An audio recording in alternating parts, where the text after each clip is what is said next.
welcome to I'm Not a Fan Unless I Have a Podcast. I'm John Hanford, and thank you so much for listening, for subscribing on YouTube, Apple Podcasts, Google Play, Spotify, wherever the fuck you listen to this, or watch it. I really appreciate it, and thank you for everybody following on Instagram at GizFanPod. Again, full of gratitude. It's Thanksgiving week. It is actually Thanksgiving Eve today, so being thankful is something that is prevalent, I think, on all our minds. I do want to acknowledge that this episode is a little late. It's about a day and a half late coming out.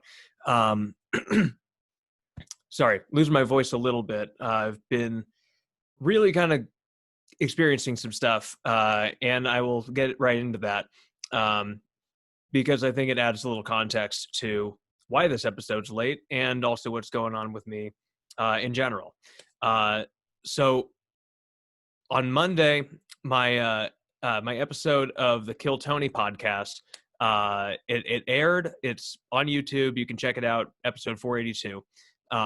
That was pre-taped a few weeks ago, and it was an incredible experience because it was, for those of you who don't know what Kill Tony is, it's a comedy podcast. It's a live comedy podcast broadcast from the Comedy Store in West Hollywood, which, if you're not familiar with comedy, it is, it is a shrine. It is holy. It's like a hallowed ground in the in comedy culture, in the whole comedy world. So to be able to perform in that room, in the main room of the Comedy Store, was an absolutely incredible feeling that I got to feel for the first time, and really the magnitude of it just a few weeks ago. It was, I was nervous as hell, and it showed. And the whole time, and like it went pretty well, but overall, the whole time I was thinking, man, I really wish I could get a do-over. So this week, since LA is shutting down now, I think now at this time LA is like all bars and restaurants are closed. So they were getting the final tapings for Kill Tony done just for the rest of the year this week, and I went to support my friend who's a monthly regular. Her name's Christy Bellich, fucking incredible stand-up comic and astrologer, and she's just got a really interesting spin on comedy and life, and y'all should check her out. So she was scheduled to go on last night as one of these, for one of the final tapings, and I decided I'm going to go out, support her, as well as our other friend who is guaranteed a spot, Nikki Fuchs, another great comic, and these people are my fucking family. So I went with them just to support, and some of the other people who were confirmed for the show didn't show up. So I was there, and I was like, hey, I would love to go back on. And so long story short, I went on, and it was and I basically got all that redemption that I wanted. And it was such a magical spiritual moment, and just an absolutely incredible feeling to have that happen. Since, like, I was, and just for the timeline, I was there both Monday and Tuesday. Typically I record the intros for this podcast Monday evening before I release it on Tuesday morning. That time did not allow for that this week. Way too much stuff going on, and ultimately I'm really happy the way it all played out, because this is something that I just want to put out there, because the feelings are still pretty raw. I'm still kind of going through the, I don't know, there's just, like, I'm basically sort of coming back down from the euphoria of doing well in the main room of the Comedy Store. And that's something that I might never get to experience again, because LA is a fucking crazy ass place now. It was, like, we went back to the car last night to to drive back to Joshua Tree. We'd kissed the Comedy Store goodbye and thought, hey, that's a wrap. We're going to leave on a high note. We get to the parking lot, and there's this old, I'm just gonna say it. He looked like an old mobster. This guy looked like something straight out of like Scarface or The Sopranos or some shit, only based in LA. And he had his luxury SUV that was parked in a handicapped spot. Even had the handicapped little thing hanging from the rear view mirror. And his rear window was just knocked out, glass on the ground, and everything. And he was there looking all distraught and everything. But just in sort of kind of feeling that out, it seemed very obvious that this was some kind of setup, and that they're he and some other guy who was in another car, like further away in the parking lot, that they're in cahoots, and they're probably sizing us up. And fortunately, they realized, hey, these people are broke ass comics. They're not worth robbing. So we got out of there safely, but it was a pretty scary sequence of events. And, it did sort of feel like, hey, this is kind of setting the tone for what the rest of the year is going to be like in Hollywood. So bye-bye LA. We got the fuck out of there, and hopefully it's not that bad. Hopefully nothing really bad transpires, but we did not get a great feeling about it. So I just wanted to put that out there, just put this out, just the magic that we felt. I mean, it was good because the reason it was so magical is not only that the store is about to close down, but like we all did well in the main room, which is something that has never. I mean, it's absolutely insane that like people that I consider my family and I got to be on the exact same show, and we all did well.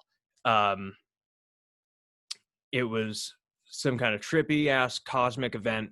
Felt very karmic because we saw a lot of, like I mentioned with the possible hoodlum trying to rob us. Also, we saw like a fucking white van on fire on the 10 coming back, going back to the desert. And on the way to LA, we saw like a semi truck that had flown off the highway and down into a field that was down a hill. So it seemed to be a very polarizing day karmically. It was either some really good shit was happening to you or some truly awful shit. So that was in the air, and we made it through, and it was, for us, it was an absolutely magical day. And right, the point in bringing up Kill Tony, I should have mentioned this earlier, whatever. From my first taping that aired on Monday, I got hit up by a couple different people being like, hey man, you were great, love the Giz t-shirt. And that was a really cool thing. I did wear my King Gizzard live in Asheville shirt, and I'm really thrilled that at least a couple people picked up on that. It was super cool. So hopefully I get at least one of those people to come on this podcast in the future. But my guest today is this dude. So we connected last week because I was on mushrooms and perusing Instagram, as you do. I saw this account recommended to me. It was called Rat Game. So I figured, yeah, I'll just see what's up with that. And it's this guy, Thomas. He's got Thomas Pink. He's got some really cool graphic art. He is a graphic artist himself. Young dude, great head on his shoulders. I think a bright future ahead of him. So I gave him a follow because I thought that was some interesting shit. And he messaged me just like, hey man, what's this about? Do you want me on or something? And I was tripping. I was like, hell yeah, I want you on. I want everybody on, And it was yeah. So anyway, he pitched the idea. KG is coming out this Friday. Why don't we record on Friday? and obviously this was last week. So we recorded on November 20th, the day that KG dropped. I had listened to the album all the way through twice before then, I think. And, you know, so it was still very, very fresh on my mind, and on his mind. It just came out. So this episode is kind of our first takes on KG as well as Live in San Francisco 16. But more of the emphasis was placed on KG and then also Thomas's art. So be sure to check out his website. It's tpink0.com. And, you know, you can find him on Instagram. I think tpink0 is also his handle. Plus the Rat Game account. So anyway, without further ado, here's Thomas. Yeah, so I mean, holy shit. The last 12 hours, I've listened to KG 2 times all the way through, like 3 times, but like one was interrupted, so 2 times fully. This is gonna be an interesting episode because it's a lot to unpack. Yeah. What was your you and first me? impression? Between you and me, let's just say I have a buddy that lives like in New Zealand, like that area. He's like, hey, you want like a leak of it? I'm like, maybe I'll take one. Don't tell anyone, but like I've listened to it maybe like 3 or 4 times at this point. Mm-hmm. I like it. It's good. I don't know if it's like my favorite Giz record. It's definitely not, actually, but it's up there. Yeah. I'm trying to like remember what is it? Minimum Brain Size. Mm-hmm. I don't remember anything about it. Is that just me? Yeah. I mean, like, I'm just trying to like think of how it goes. Like, yeah, I know like the minimum brain size. That's it. That's all I have in my brain about it. I mean, that's the thing. I think that's pretty typical with any like new record, though. Is like you don't. Yeah. Like I would not be able to. I mean, I guess with this record, like I'm looking at it on my phone, but like yeah. There are only like maybe 5 songs that I would know.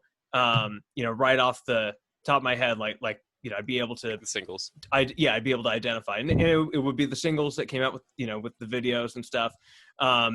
Although I must say, Ontology, that one I was able to pick up on immediately. That's the one. It's like boom, boom, boom, boom, boom, boom. Yeah. Yeah. Right? Yes, it's the one. It has the sickest intro. My first listen through, I'm like, this sounds like Mario Kart. Like a Mario Kart song. Or like Mario Party, someone else said in the... Yeah, I could definitely see that. I mean, but you know, that's I think it's not so much a ripoff by King Gizzard of Mario or Nintendo. No, I'm not saying like that at all. Yeah, it's just like it has that vibe to it. It's like it's like a desert course. I don't know. Totally, but I also think that it sort of gives, you know, because I think Joey has had like a ton of influence on this record. Oh yeah, it's very Joe. I mean, it's so poppy and like fun and weird and Turkish and shit. Yeah, I mean, it sort of gives the notion credence that like, you know, whoever the musicians or the composers at Nintendo were, they knew what they were doing, because like they're really good at creating that engaging, interesting music, even though it's like simple and silly. And then here Giz is like turning that into rock music, you know, or some iteration. It's just fascinating. I mean, this entire album, it's so all over the place. Yeah, it reminds me of Gumboot in a lot of ways. Yeah, it reminds me of Gumboot, yeah. except like the transitions are like a little more. I mean, like this is some of the like a lot more put together. It's like one after the other. It's like you're not like losing it at all. No, and what's cool about this one, like, you know, Giz throughout all like most of their discography, like they're pretty good about those transitions and ordering the tracks, but like the transitions I've noticed on this album are like really quick, but they work so well together. I'd rather have that than like like the like kind of like slower transitions. Like what album had that? I mean, It's like, losing me at this point. well, I mean, Nonagon kind of did, Yeah, because like there was, that like maybe 5 to 10 seconds of build up before the next track, on a lot of them, and also like Nonagon, kind of everything was going more or less the same tempo, and this one is just so like they're changing the beats so much, and it's like before you're even like done with like the first song, you're like, oh wait, we're on the next one now. yeah, I always have to keep checking my phone to see Yeah, are we still on are we still on like I think like ontology? the end. Yeah, like the end of Ontology. It's just like it's like kind of dies down and then it keeps going a little bit. It's like Hell 2. That's what I That's was like exactly comparing what it I to. was thinking. Yeah, because like Hell was such an interesting track on Rat's Nest because like it was basically two songs, um, Yeah, and and like they hadn't really done that before. Like so that was just sort of like a new, I guess, like a new little trick that they just discovered on their own. And there's like, hey, let's how many incorporate more this into times the do you think middle we're of the gonna see record. it? Oh, I think we're gonna see it a lot. I think this is just one of those new kind of themes where you think it's over, but nope, it's still got like a minute and a half, 2 minutes to go. Um, I just love that. Um, but Yeah, I mean, because like so my first, I think one reason I love this record so much is that my first album was Polygon Land, and yeah. then the album that got me hooked was Flying Microtonal Banana. So like this is such a cool combo of both, plus like a little bit of like the jazzy element of Sketches, and yeah, I just love all of this. Like I'm not anticipating being like totally all there or coherent this episode, just because like Yeah, when you're like, yeah, dude, my mind is so fucking saturated just from like what do I say about each of these songs. Like it's such a, because it goes all over the place. I love, and I'm really excited to hear like a lot of this live. Is what I'm thinking. dude, I can't wait to see Straws in the Wind live. I think But yeah, yep, Intrasport live is going to be, I mean, that's just going to be a party. They like Joey yep. will just be tossing Molly into the crowd, just like with a t-shirt can, and just get that with like a bunch of like vials of Molly just to share with the whole crowd so we can all get into this together, maybe. One thing that I was like thinking about when I was listening to it was why is Honey there?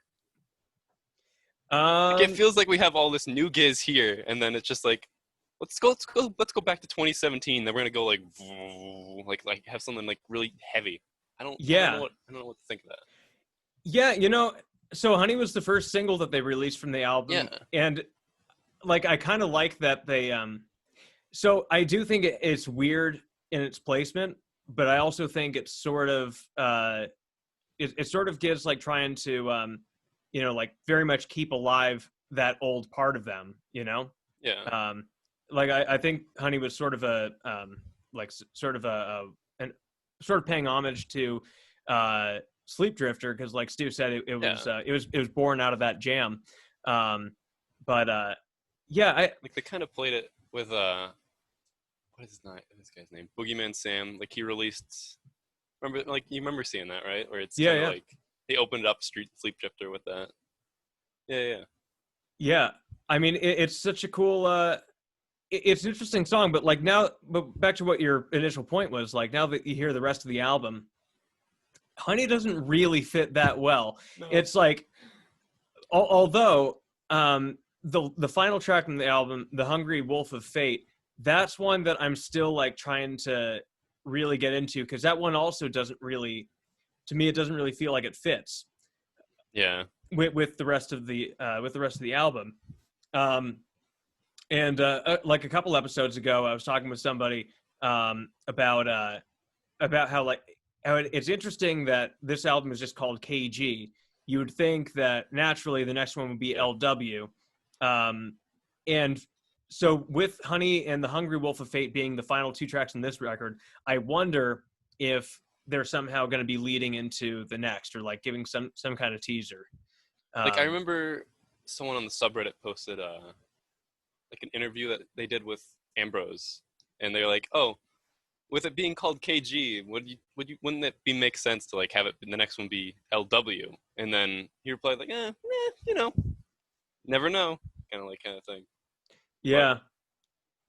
I mean, especially with like the wind at the very end of it too, it's like kind of like implies that they're gonna do something next too. I mean, considering how the wind, and that's another thing about this album that I love is that it very much is a volume 2 of Flying Yeah, My Eternal Banana. Um, I like and how they had like the reversed part of the title track from Flying My Eternal Banana at the very end. Like they had that and like reversed it to like the very beginning on KGLW. oh, that's what Yeah, that, yeah, okay. yeah. Yeah, I mean, so this is the thing. I'm gonna have to like listen to listen to the songs Yeah. more. Yeah, I did not pick up on that. There's layers. There's layers to it. Woo. Um, I will say on this, like listening to this album in full, um, there are some parts of some of the other songs, like specifically with Straws in the Wind. Um, I don't know if it's that if it's just that I didn't hear it when I was listening to the single, or if it's like that they did a different mix on Added the something. record. But yeah, there was a little more like Cookie was putting a little more like piano on Straws in the Wind when I listened to it on the album. It might be the exact same track, and I just didn't hear it until this morning. Um, but yeah, it's like the more I unpack all of these songs, like I have a feeling that I'm going to be continuing to discover new things, just new elements, like throughout this entire year. Yeah. I mean, there's just such a funky, just bananas record, you know? um, so yeah. So like so what's your Giz origin story? It's like kind of a hard pivot, but like No, it's I no don't, problem. It's no problem. I'm yeah, kind of like I don't want to drying up, keep, so it's good to like keep yeah, questions coming. yeah. I Um, mean, because we're just gonna keep talking in circles. yeah, we're gonna keep on coming back around to KG. Okay. Yeah. Yeah, yeah. But I was first introduced to King Gizzard like accidentally because my friend was like kind of making fun of my other friend for listening to him. Like he just queued it up on a Discord bot and he's like, "Oh, listen to this," and he played Robot Stop, and then after like a couple minutes, he just stopped it out of nowhere. I'm like, "Put that back on. What was that?" And then I had to like go back and listen to it. I watched the video and it just blew my mind. That's just really what's kept me going since like it was like late 2018, like August or so. Yeah. But it's just been nonstop ever since. I almost have every single one of their records now. Nice. Yeah, I see the you got the San Francisco. Yeah, I just went and picked that up today. I was raring to go on that. Sick. Yeah. Well, congrats on the new purchase. I pre-ordered from Flightless, so I'll get it sometime next year. Yeah, this is the But first time and hopefully last time I'll ever double up on a record from them. yeah. Oh, same. Yeah, because I picked up like the yellow vinyl of KG from Flightless, and then once I saw the Brain Splatter US exclusive, I was like, I have to shit. Yeah, I'm I almost becoming did a record that. collector. I was very close. Very close. Yeah. The other thing that I'm thinking about like doubling up on is quarters, because as much as I love like the fold out quarters, I just want to have it be like an actual album that won't fall out every time I pull it out from the shelf. Mm-hmm. That and the stickers on it are wrong, so it's like the B-side layer is like on the labels are fucked up. So Yeah. They reversed them or some shit like that. I don't know if that, it was probably an accident. Accidents but happen. That's fine. yeah. Honestly, you know what I want to do with my with my copy of Quarters is fold it out completely and get a 24 by 24 frame. Yeah. What I've been really frustrated with is that I've been searching everywhere for 24 by 24 inch frames, and they seemingly don't exist unless you're going to be spending like $50 plus. Yeah. You have to go to like AC Moore and get it custom framed. Exactly. And I want to do the same for the poster from Float Along Fill Your Lungs, because like that's sick. I want that on my wall, you know. Lovely. It's lovely. Yeah. I was lucky enough to get one of the screen printed posters from New Haven when I went there. Oh, nice. It was I loved that show. It was so good. It's like That was one New of my Haven top last year. concert experiences. Yeah. Was I that your tried first time seeing them? my first, and as it's looking now, only time I'm gonna see him. But Hey, I you got to have a better outlook than that. So, we're in some shit right now, but you know there's no way eventually, live it's entertainment isn't looking going to good. come back. I The mean, vaccines are looking good. vaccines are looking, you know, a little more promising, and even without that, it's like at some point we're gonna have to say like, look, if you're at risk, sorry, we need Stay entertainment home. We for. need our giz. Yeah, I mean, like 99% of the people still need to like live. So Still I need don't know how boobies. much more of this we're gonna be able to take, but yeah, something's got to give at some point, and hopefully that Yeah. means, you know, hopefully it's in the good way, like where what gives is we get a vaccine and it's given to everybody for free. But anyway, um, No, but the concert experience was insane. They played like a version of Rattlesnake that was a little bit faster and a little bit harder. It was so good. It was so good. I was like in the first like row, and I was like right next to like the left speaker, so I could have like grabbed Ambi's like foot if I wanted to. But I was only 17 at the time, so I had to like have my mom come with me, and she like stood right next, like right behind me the entire time. oh She's man, like, "I riding the don't like rail with this. mom. I don't like." Oh man, Oh, yeah, yeah. I took my dad to see Giz for his 64th birthday last year, and he what show was that? it was in Seattle, um, and and so it was at the Paramount Theater, which is like it's there is standing room in the like, you know, the orchestra area, but we Yeah, got balcony seating because I'm just like, my dad's got osteoporosis. He's in his 60s. Like listen, we're and we're like not and gonna also chance yeah. it. Plus, like I've done the pit before. I'm not a big guy. It takes away from my ability to like really get into the music. I don't have the stamina anymore. But Yeah, it is like that is such a unique experience though, like being in the pit for a Giz show. Um, it's incredible. It's incredible. yeah. But yeah, I mean Rattlesnake, it's like almost a different song when they play it live. Yeah, Like I think it's it's probably because like the curfew or something. They just want to get through it because it's like a 7-minute song. You don't want to like take up 7 minutes of your show to like sing the same 3 words over and over. yeah, and same thing when they do Crumbling Castle live. It's you know, like that's a 10-minute song on the record, and they don't even do the intro most of the time, and you know, live. Crumbling Castle live is insane because the way that they did it this year is like they do it from Crumbling Castle into the Fourth Color, and Mhm. I've never heard that transition before. It blew my mind. I didn't know, like, how are they doing this? Oh I could shit! not fathom it. Oh man, I mean, Like they did it for the Paris release, like the mhm. live, and I'm like, this is the closest I'll ever get to hearing that again.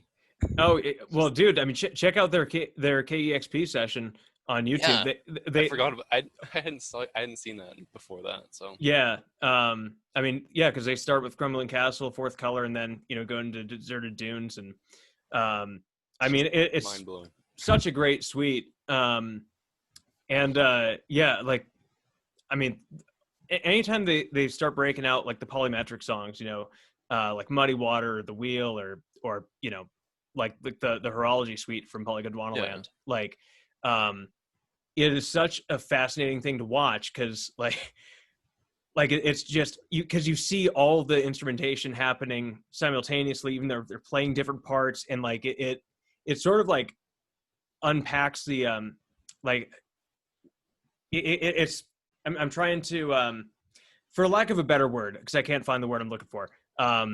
It just sort of unpacks like all the it isolates each of the parts in a yeah. way that like you sort of see what the record's actually, like what's actually going on the record.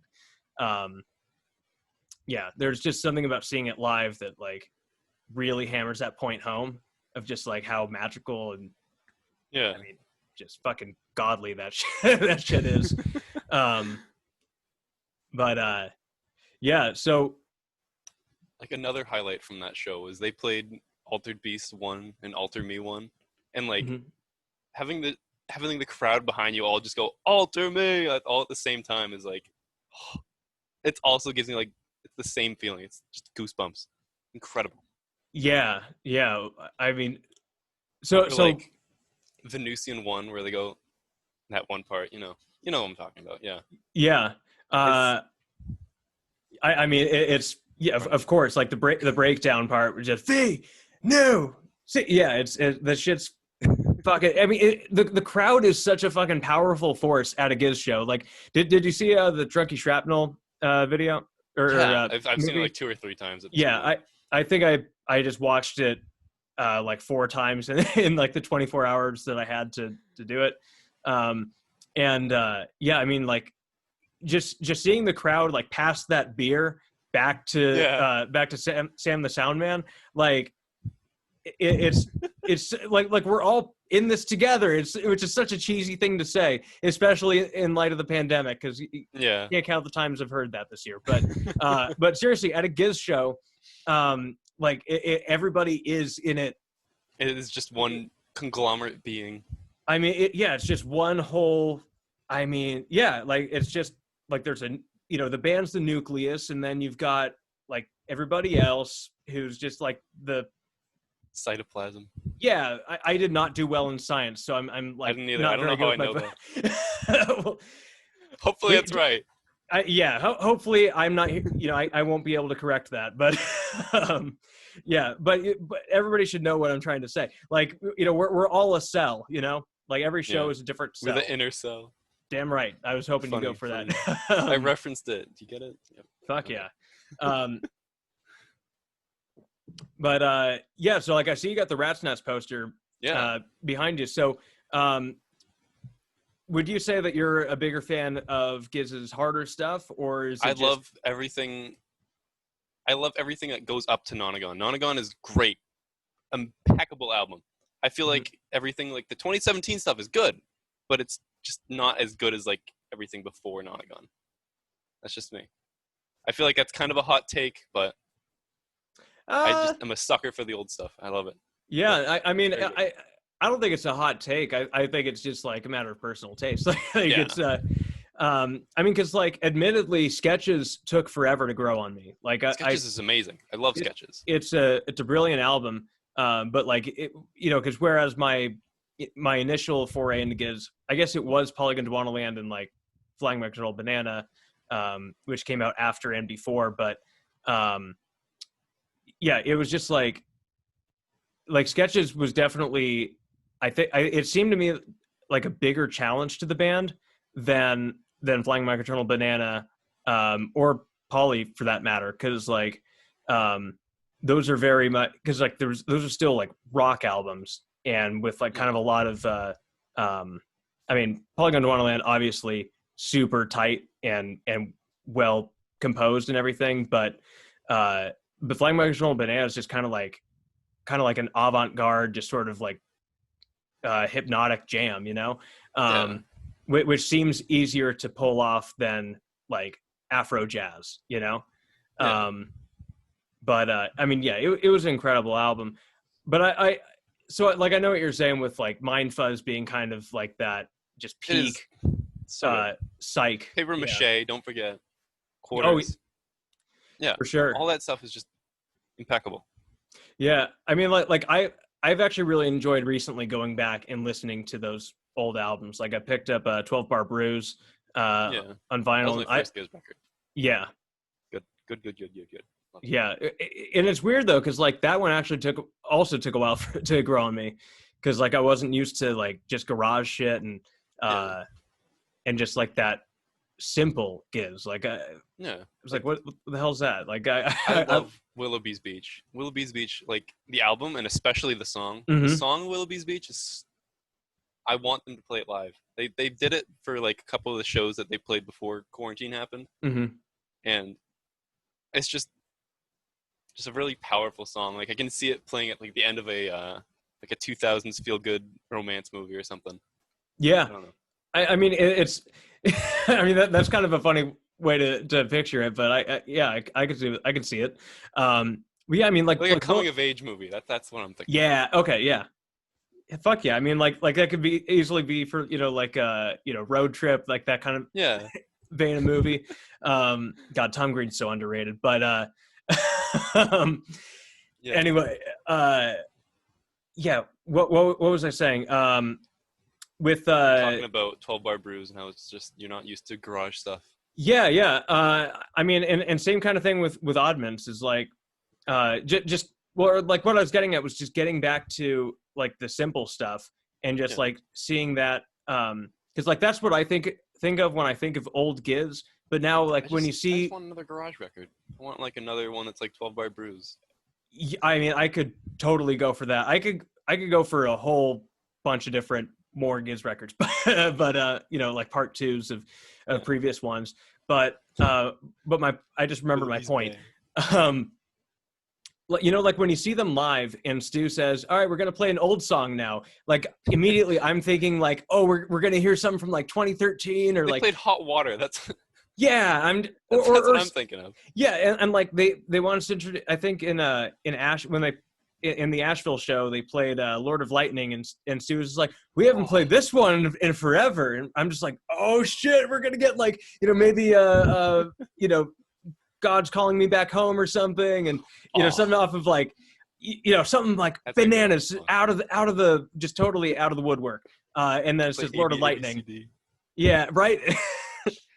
Yeah, I mean, or just like all of a sudden, it just spotlights on Cookie, and we're getting Pop My Step or something, but you know, that's like wishful. So it's interesting how, I guess all of how the tracks different. that are like, okay, you. Yeah, sorry. I was just I'm wrapping this up, but like I was yeah, it's just how different like my definition of old and Stu's definition of old is like, you know, 366 days or longer.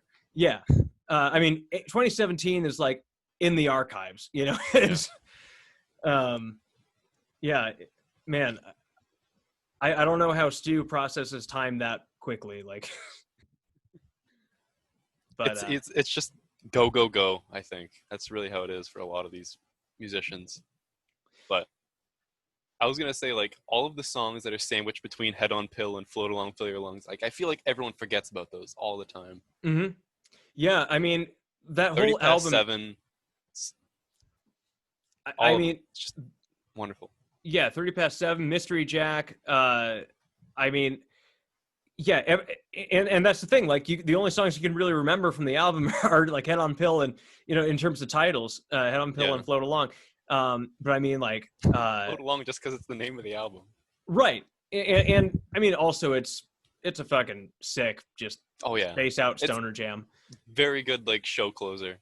Yeah, I mean, especially if they've, you know, because like they did close with that a few times last year. Did they do that for the Brussels live one?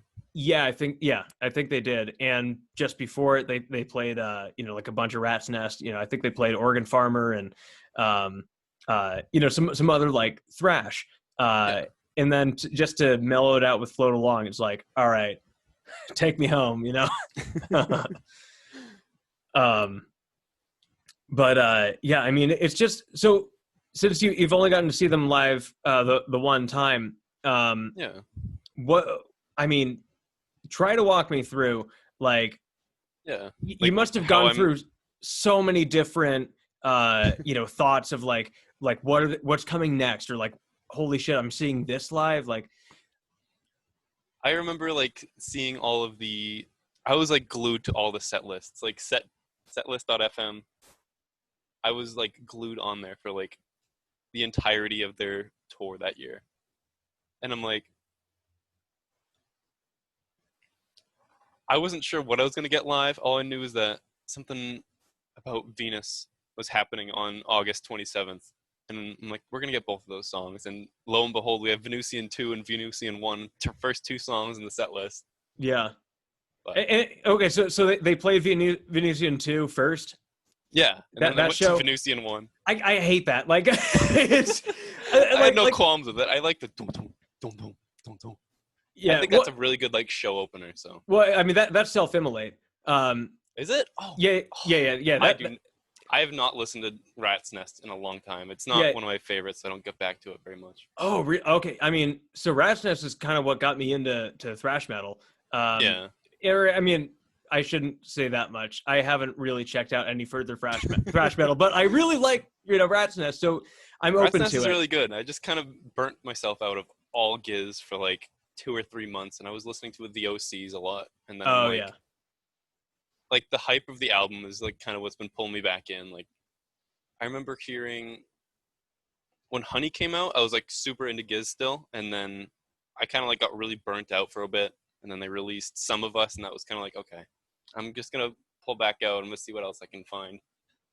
And then Straws, I'm like, this is a Jason Galea video, so I'm really excited for it. And then what was it? Automation is really what like get me yeah. back in there. So I mean, Automation was like, I mean that was so just good. straight It's so out good. of it's good because it's like classic Giz, Yeah. and then they also throw in like, I mean, just with those like high harmonic delay little fills that they do in the Yeah. verses, like those are such a, I mean, it's a different sound from Giz, Hmm. but the rest of the song sounds like something, from like 2017 era, you know, That's what um, I want.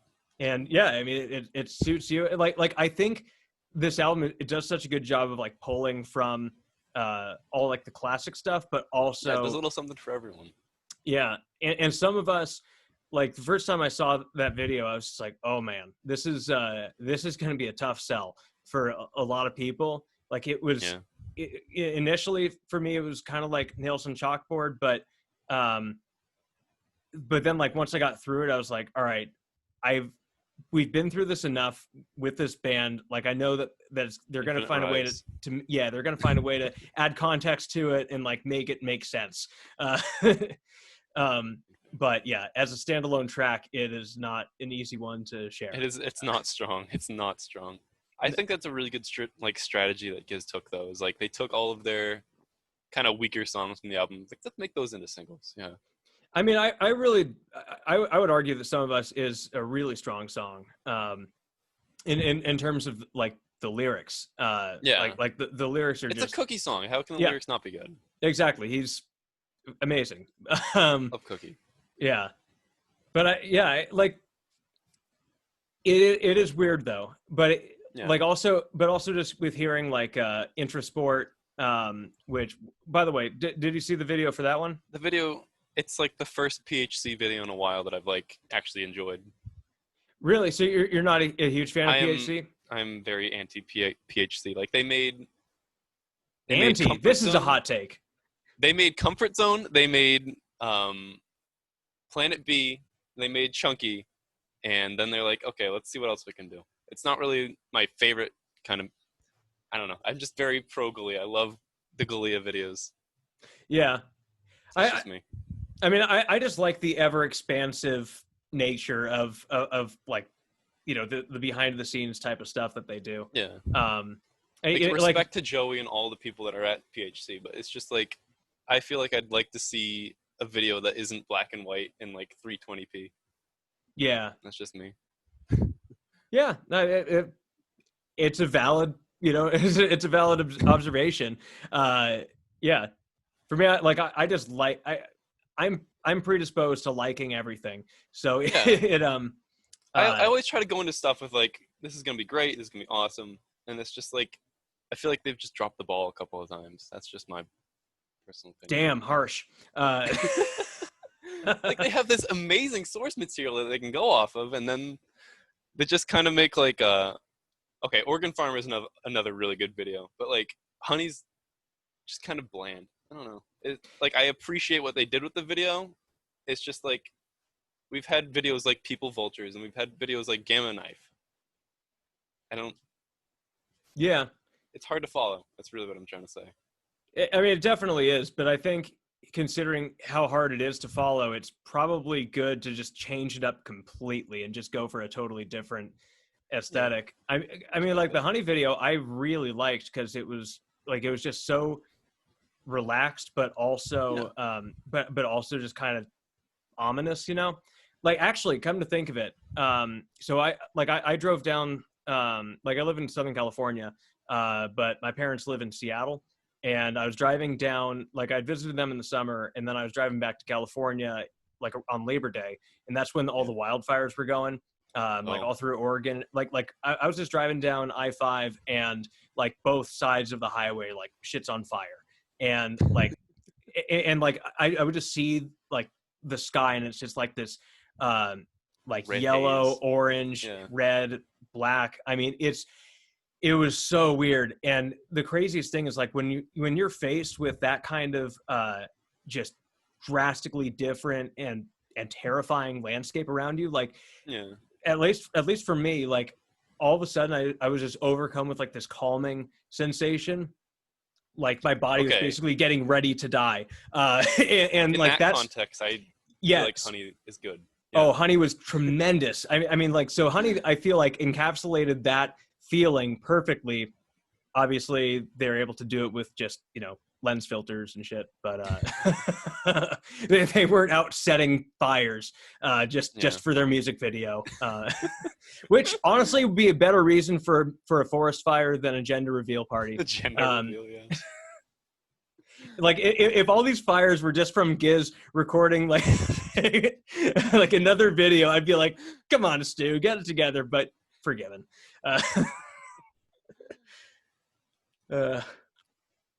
But yeah. So so did you happen to get the? Well, I know you got the vinyl of Live in San Francisco. Did you happen to also get? I got Alamo Square and I got the flat white KG.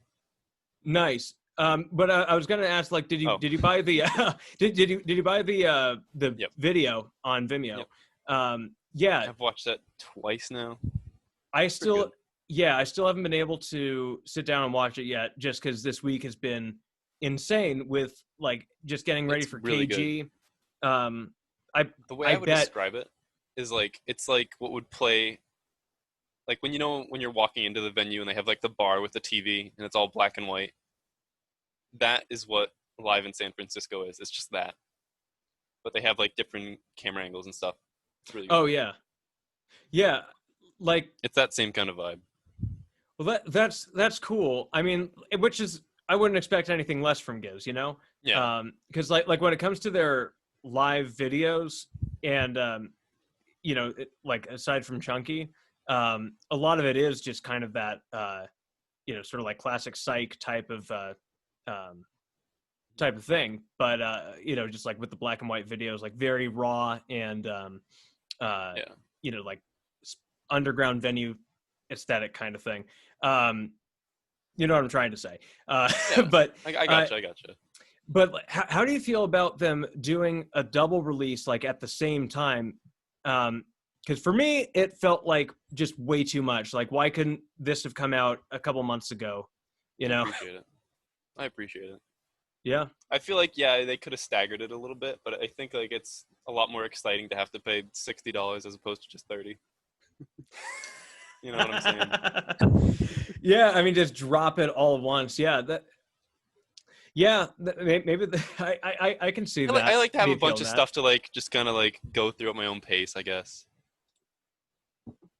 Yeah, nice. I maybe that's what I need to get back to, because like that is a good way of consuming things, like just on your own time, like a binge. Yeah, I guess it's because I'm doing this podcast every week that I'm just like, all right, we got to be like up to date and more or less, and like this isn't a super professionally produced thing by any stretch of the imagination, but I at the same time I like want to be relevant and stuff, and so I it would have been better for the production value for me if they had staggered these releases, but no, I think it was kind of like a dick move on my part to be like, let's record it Friday, let's do it then. But well, it wasn't. This is exactly how I anticipated this episode going, because like when I've got so many when there's so many different things I'm thinking about, like this is what happens. But like I keep talking in like fragments and shit, and like we're all over the place. Like anytime new shit comes out, my ADD is just like, all right, let's have a party. And I'm the exact same way. I'm all the same. Yeah. but yeah, it's but yeah, you're just like, all right, so let's record Friday. I'm just like, well, I needed to have this kind of episode, and it had to be with somebody, and I wasn't sure who it was gonna be, and you're just like, yeah, you want to have me on? I'm just like, I was on mushrooms. I was like, yeah, let's do this, and I just got the follow from you. I'm like, is this guy want me on his podcast or yeah, something? yeah, yeah. It was like I 'Cause was I've been following for a bit. Truth be told, I hadn't listened to like more than 5 minutes of an episode up until like Monday. I'm like, I have to know everything about this guy now. I'm really stressed out. oh But shit, no, it's a very it's low key podcast, and I don't need to like stress myself out. yeah, no, it's a super low key podcast. It's extremely niche. I mean, I've got about 60 subscribers on YouTube, and Yeah. like that's not I'm not gonna be able to monetize with that. But who gives a fuck? It's no complaints. 60 people It's fun. liked it enough, and like Sit even down and watch at least a little bit. yeah, I mean, even if I was just in single digits, I'd still want to make it for those people because Yeah. like ultimately this podcast came about because I was just talking my friend's ear off about the whole thing, Yeah. and she was just like, I haven't even been able to listen to Giz. You keep talking about it, and now that you've talked about it as much as you have, I don't think I'm ever going to listen. You've officially ruined that band for me, and that's why I started the podcast, so I could have an outlet, because out of respect for her. Yeah. But I don't yeah. like talk about Giz verbally to anyone. I'm very active in like Gizcord, and that's really it. I don't really talk about King Gizzard otherwise. Yeah, I just love to talk, and I mean, because like I'm a comedian, so Yeah. Anything that's on my mind is gonna come out at some point, and I know that nobody at my shows odds are they're not going to be Giz fans, and I need to get my Giz talk out so that doesn't come out during a show and people just start leaving. I have like a mental image of you like trying to tell a Giz joke on stage, and there's nothing. It's just like a single cough and nothing else. You should see me do my other jokes. It's kind of the same. It's shit. I mean, some shows are better than others, but yeah, that's just the way things go. Yeah. But I do appreciate that visual, because no, that's great. But so like it seems like you've got a pretty I mean, like I see you got your turntable next to the Live in San Francisco. You seem like a pretty musically inclined guy. Do you play anything yourself, or you just like? I found a guitar at Goodwill for $12, and I can't play anything. I don't have like the patience for it. I can play like recorder and slide whistle, and that's it. Yeah, that shit's fun. Just noodling. That's all I can do. Nothing wrong with noodling. No. But yeah, I mean it's interesting. So like, because you seem like it seems like you're a creative person. Yeah. Like what kind of stuff do you do? I'm going to school for graphic design right now, and I've been like just on the side. I've been like playing with HTML. I made myself a website, and I actually have made a like back cover for Polygon Dwanaland just on a personal project. Oh, sick! That's kind of cool. Yeah. Is that something you've posted, or something that's completed? You're willing to share on my Instagram, the Rat Game account, but I also have my website right here. I just sent in the chat here. Oh, sweet. Yeah, I'll definitely plug that in the in the bio for this or in the description of this episode. Yeah, let me click. Hang on, let me get over to that because I do want to check this out. My portfolio. I'm assuming it's in there. Yeah, it's that one up in the top right. Oh shit. Yeah. Oh, that's sick. You know what? Yeah. I was in talks with like a main record label, and they're like, "We have a lot on our plate right now. We didn't even know that Polygon Dwanaland was like a free thing. I could probably get this printed somewhere. I don't know. Eventually. Yeah, totally. I mean, shit. You're incorporating like the nonagon. I mean, like all the different colors Yeah. and with the eyes and everything. I guess that's sort of uh, talking about searching and the fourth color, right? Or Yeah, like tetrachromacy. tetrachromacy. Yeah. Yeah. I God, was really leaning into like that end of the album. yeah. I mean that song is so underrated. That's one that I don't think they've played live before. No, they haven't. Um, Same thing with what is it? Polygon so Dwanaland. I don't think they've played live. they So have, but it's like once or twice kind of thing. yeah, they haven't played it much. Um, but yeah, I mean, like I would love to see them play Tetrachromacy. There was a video that a fan made. I don't Seen a know lot who of the videos for that. for Tetrachromacy.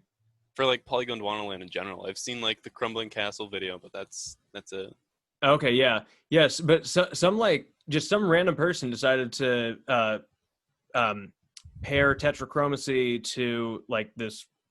I don't know if it was an original animated video or if it was just like they're taking one from another from that was already made and just putting music to it. But it's really fascinating. It's basically like it starts in like a black and white cartoon. It's just a guy. He finds a pair of Oh wait, glasses. Have you seen this that one? sounds sick. That sounds Yeah, sick. Yeah. yeah. Like he sees a butterfly and like he's following the butterfly. The butterfly lands on these lands somewhere, and then he sees it, and then just turns into a pair of like colored glasses. He puts them on, and then all of a sudden, he can see color, Yeah. and tetrachromacy begins. It's such a sick, trippy video. Even if it's not trippy, it's still just sick. Yeah. and like that's what really made me want to see. Like if they could do tetrachromacy searching and into the fourth color, That'd be a like, great suite. dude. I mean, I like honestly, if they just played the entire B side of Polygon Dwanaland all the way through, Yeah. um, I'd be quenched. yeah, I've seen Crumbling Castle enough. I don't need, I don't Yeah. need it anymore. I think it's just one of those songs that they like have to play live at this point. That and like the river. Or, like, I mean, I've seen then a lot again, of, yeah. I've seen a lot of shows where they. I mean, you would think like I used because like the first two times I saw them, they played both Rattlesnake and Crumbling Castle, same same set, more or less the same set list. But then it was last year where they just really changed things up from show to show, and I think that's really best for a band like King Gizzard with 250 something songs at this point. yeah, I mean it's because like it's always disappointing to me like when like you see a band that's been around forever and then they're They not play like like the new album and then one of their old songs. yeah, and it's like just an old hit. They're not going to play any like the really interesting songs. But yeah, but like at least Giz they're self-aware enough that they're able to Yeah. that they have an idea as to what they want to do and keep people on their toes every show. Yeah, so I mean I obviously appreciate that a ton. Because like every time you go to see Giz, it's a completely different experience. I cannot believe I can't like imagine what it's gonna be like after quarantine. I think We're probably gonna be like 3 albums out from then. yeah, I'm just really hoping that Red Rocks gets extended to like 4 hours to include KG and whatever the next albums are. And, LW, Timeland. yeah. Timeland, is that do you have some Remember that? inside Made in scoop or Timeland? no When they did the AMA during Chunky Shrapnel. Shrapnel, they had the username Made in Timeland, and like they did for their, I think it was, I don't remember what AMA they did on Reddit before that, but they had the username like Auto Cremate. Yeah. Before that, they had Nonagon Infinity. So it's like using that same kind of like train of thought. It's probably going to be something like called Made in Timeland or something like that. Yeah. That and like the 2 songs that they had I don't know what it's called. Like it's like a song copyright something, but they had 2 songs called Static Electricity, and then I don't remember what the other one was called, but we found like the copyrights for those at the same time we found the copyright for Honey. I don't know what the Oh, third one was. It's wow. like So you did some like deep digging looking for. this is getting good at, this is like what I do. I don't know. No, I that's fucking spend awesome. my time doing this kind of thing. Yeah, I mean, like personally, I like any sort of like message board, like Reddit, any kind of AMA thing. I'm just like, all right, I'll just hear about that. Yeah. Like I can't. For me, it's like I don't know what it is about me, but I just can't. Like I don't think it's good for my mind to to like just look at message boards all the time, like because I can Yeah. be stuck there for hours. So Oh I yeah, guess the other it's one is called Smoke and Mirrors. That's the other song. oh shit. So So they're I mean taking a page out of Kikagaku Moyo's book. Like yeah, they've that's got right. that That's right. song. But that's cool though. Yeah, I What mean, if it's a cover? could you imagine if what if the next Kids album's a cover album of just like their favorite? Oh my, I Bug mean, on Yonkers. yeah, right. I mean that would be such a letdown for so many people, but I would still be here for it. Yeah. Like, there's Or like, like oh, they're just doing covers now. I'm just like, I'm here for it. Let's fucking roll.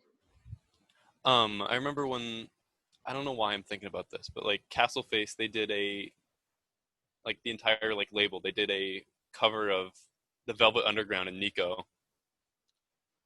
Like they had like a bunch of different artists from Castle Face all do like covers of one of the songs off that album. Oh, that's sick. And I thought that was really interesting. I think that'd be kind of cool to do with like Flightless. Like you have like Grace Cummings doing something, Leah Yeah, Senior, like Civic. I don't know. I think that'd be kind of neat. I I don't know I what album they do, but I totally agree. I mean that would be fucking. I mean, yeah. Who knows? I don't think it really even matter what album. Um, like I think if they were no if matter what, if you get like all those powerhouses in the same house, it's gonna be incredible. yeah, I mean, and like this is definitely something that honestly that sounds kind of like it would be a charity event. But Yeah, it'd be a sick one because it could be just like every Flightless band. It might not even maybe they're not even covering one album, but it's just like if you just put together a record of like all the different Flightless dual bands LP. covering a song of their choice, Yeah, that would be huge. I think Um, so. I mean, yeah, because like first time I saw, or okay, second time I saw Gizzard, they were touring with Amel and the Sniffers, and then at the end of the show, Amel came back out on stage, and like both bands joined together to play "Dirty Deeds Done Dirt Cheap." Oh yeah, I saw a video of that. I saw a video Yeah, of that. Yeah. dude, that was insane. I mean, because like it was just Amy from Yeah, Amel that was singing, and she can kill it though. I know she can. she is a fucking like force of nature. Yeah, I absolutely love those guys. I mean, like, yeah, the whole Flightless family. Big I fan. mean, Big just fan. thank God for that record label and and for just all the different bands that were cool enough to be signed. Yeah, I'm excited for if they do tour soon because I was really looking forward to seeing like Leah Senior open. Mm-hmm. That and the fact that she's there would probably mean like Murder of the Universe stuff. Oh, for sure. I mean, also, I picked up her album that she released this summer. The passing scene, it's so Passing good. Scene. It's so good. I love it. It's amazing. I ordered it from Flightless because like the cover art, it's got like the The lenticular. lenticular. Yeah, you got it. I have that too.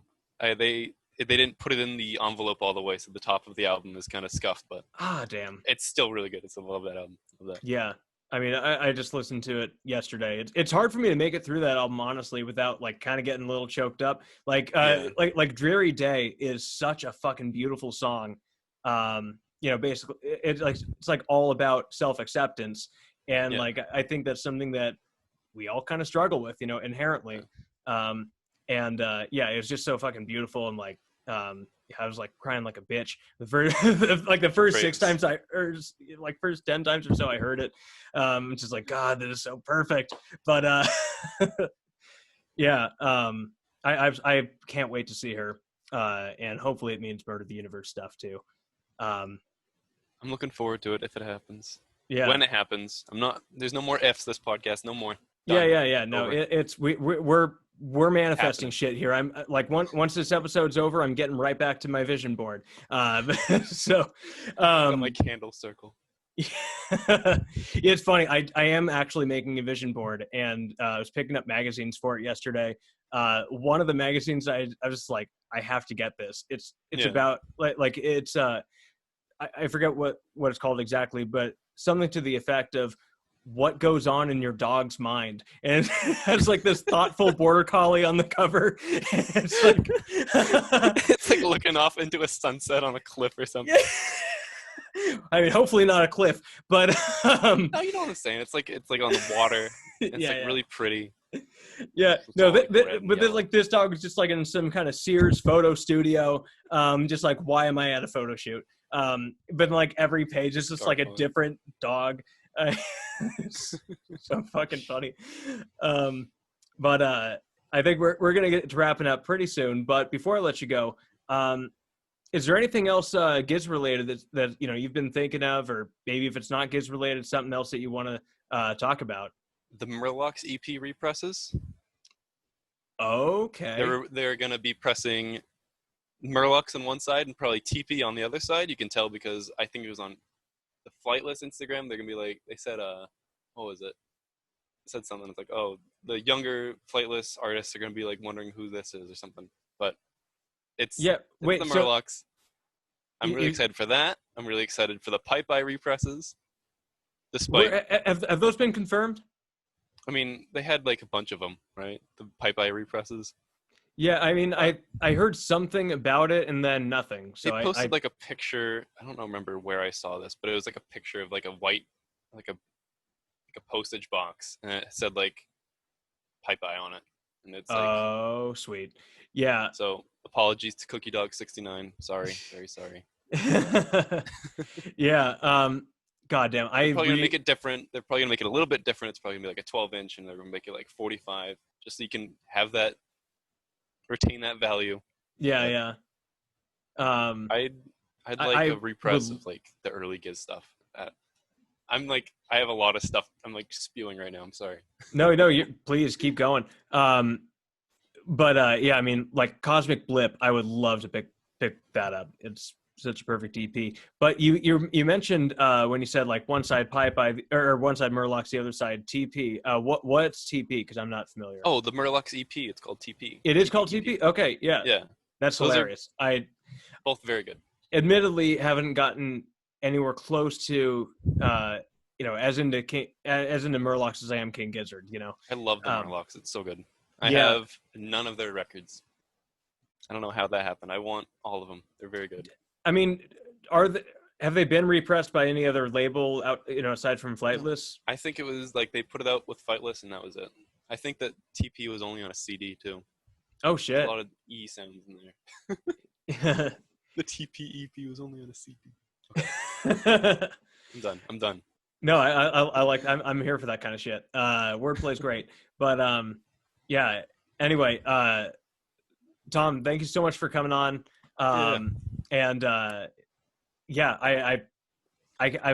really excited for like the rest of the shit that's gonna come out. Whatever other thoughts we wind up having about KG, I hope for your sake that it grows on you a lot. And I know it will. I didn't really like what was it, Fishies when it first came out, but yeah. They all just grow on you. That's really how it is with Gizzard. Damn right, Live in San Francisco was really good though. Love that album. Yeah, I'm gonna give that a listen at some point today. But yeah. Anyway, I'm gonna plug your website and definitely everybody check out ThomasPink0.com. Yep, TPink0, awesome. Yeah, right. TPink0.com. That's the website. And just check out this dude's art because it's fucking badass. Anyway, man, Thank you so much for coming on, and Yeah. stay safe and take it easy. Stay safe and stay sane. That's the one I say. Stay safe and stay sane. Very good. Fuck yeah. All here for it. All right, later, man. Bye bye.